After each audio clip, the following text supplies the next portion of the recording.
Alright, welcome guys. So the ILV token has just had its circulating supply updated on CoinGecko. So I'm going to talk about why this matters, and we're also going to have a look at some of the updates to the revenue for Illuvium. So this previously was just over 2 mil out of a total supply of 10 mil. They finally updated it to properly kind of represent all the ILV in circulation. So it's just under 5 mil now, and the total supply now represents the burned SILV. So there's a synthetic IRV that when it's used to purchase Illuvium NFTs, it gets burnt. So you can see a portion of the total possible ILV has actually been burnt. So that reduces the total supply. Now, the reason this is so bullish for the coin is because when a lot of investors or people look at a token, whether they're going to buy it or not, they're obviously going to look at the founders, the developers, which Illuvium ticks those boxes. They look at the games, which Illuvium definitely ticks those boxes. They also look at the use case for the coin, which we'll look at later and we'll show why that's also looking bullish.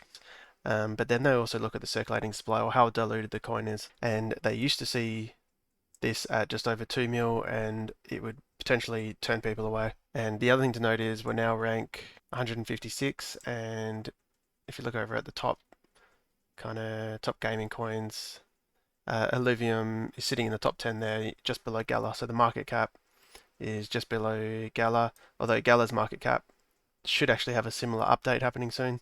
That'll probably bring it up closer to here, I think. And then obviously Illuvium's partnered with Immutable, so it's sitting in a really good position. And if we look at some of the other unlocks that are still to come, so you can see the gap there of about 4 mil.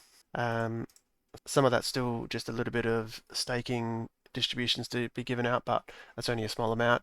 And then the founders or the upper management have decided to keep their 15% allocation locked until 2025. So there'll be a linear unlock up until 2025. So there's still a million to go here if this is accurate. So in my mind, vast majority of the coins that are going to come into the market that might go into the hands of people that will sell are all been distributed. So I would say ILV kind of ticks that box of having a healthy circulating supply and market cap. The other thing people look at is use case for a coin. So one of the main use cases for ILV is revenue distribution. So when you stake this coin, you'll get a portion of the revenue distributions from the game.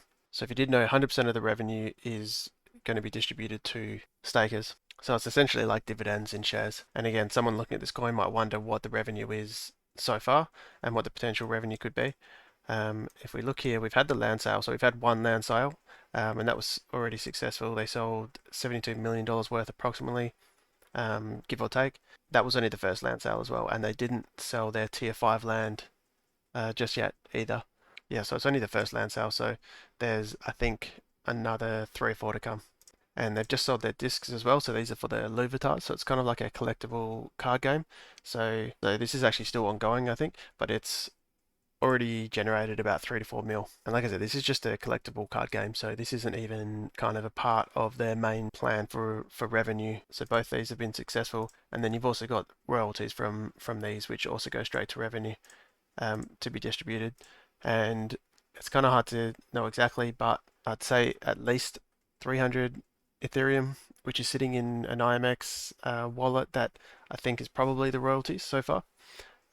These are from sales of those lands and discs on the secondary market. This is a conservative guess of the revenue so far, but we've still got Overworld, which will generate a lot of revenue through fees that you'll pay to explore certain aspects of the world, and the alluvials that you'll catch, they'll be able to be sold on secondary market, which will generate more royalty. And then we've got Arena, which is kind of like a TFT style game, so that'll probably generate revenue through loot boxes and things like that, skins, and just generally creating hype for these other games. We've got Illuvium Zero, which will be a mobile game. It's also kind of integrated into the overworld, so we'll see how that goes. And then beyond is these discs, so it's potentially going to be a trading card game, and at the moment it's just collectibles, so you compete on the leaderboard of your collectible Illuvitas. So in summary, the supply is a lot more healthier now. The market cap is a lot better. The ranking's a lot better. Most of the worrying dilution of the coin and supply to hit the market has hit the market, and the games are on track to be, the top.